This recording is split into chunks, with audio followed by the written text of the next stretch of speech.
Right now at 5:30, you can't fly into Charlotte Douglas or drive by the Queen City without admiring the signature skyscrapers, their favorite focal point for photographers. And Chief Transportation Correspondent and pilot May K. Beeler is in Uptown tonight with a popular photographer, pilot also, who specializes in bird's eye views. He's the king of the Queen City skyline when it comes to capturing her majestic images. But being a drone pilot operating out of the nation's busiest airspace, it comes with a lot of due diligence.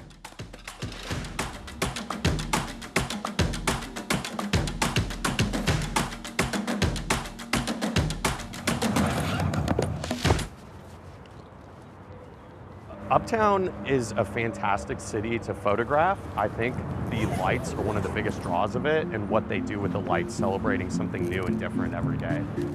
There's a whole host of local, state, and federal laws that you have to follow. Here in Charlotte, since we're near the airport, we're in Class B airspace, and there's a specific app and authority that I have to get approved to fly my drone here.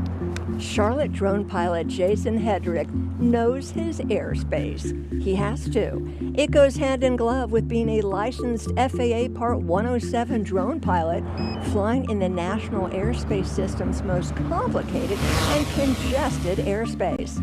Officially known as Class Bravo, the Charlotte airspace features different tiers depicting various flyable altitudes and no-fly zones. I think one of the first challenges is just following all the laws that I previously talked about. I think the second challenge is dealing with the obstacles in the airspace around here, especially if you want to operate in Uptown because of all the tall buildings.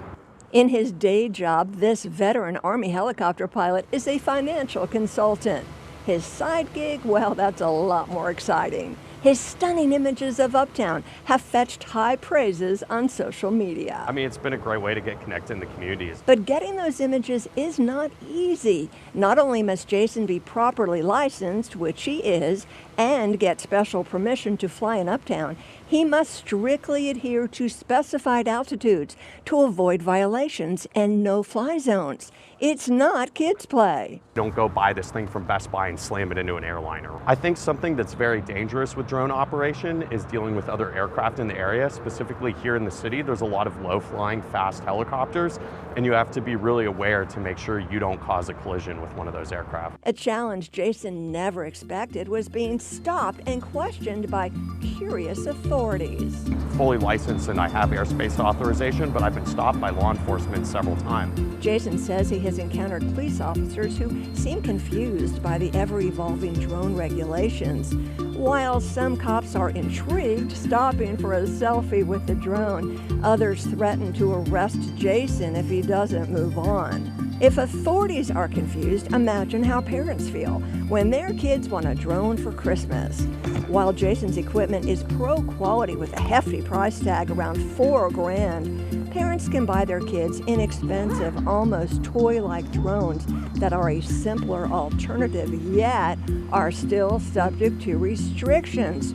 So what's the best way to get up to speed on the rules and regs? Google FAA drone, go to their webpage, and they have a whole host of articles, training, and a test that you need to take and pass, even if you're a recreational flyer. Something I like about drones is the photography and videography aspect that allows me to share the experience with everyone else. To those of us who swoon over Jason's images, And I say thanks for the support. I mean, it's overwhelming, the support that I've received here in the community in Charlotte. Wow, those pictures are just beautiful. Well, if you want to see more of Jason's work, you can find him at JRDronesNet on Instagram.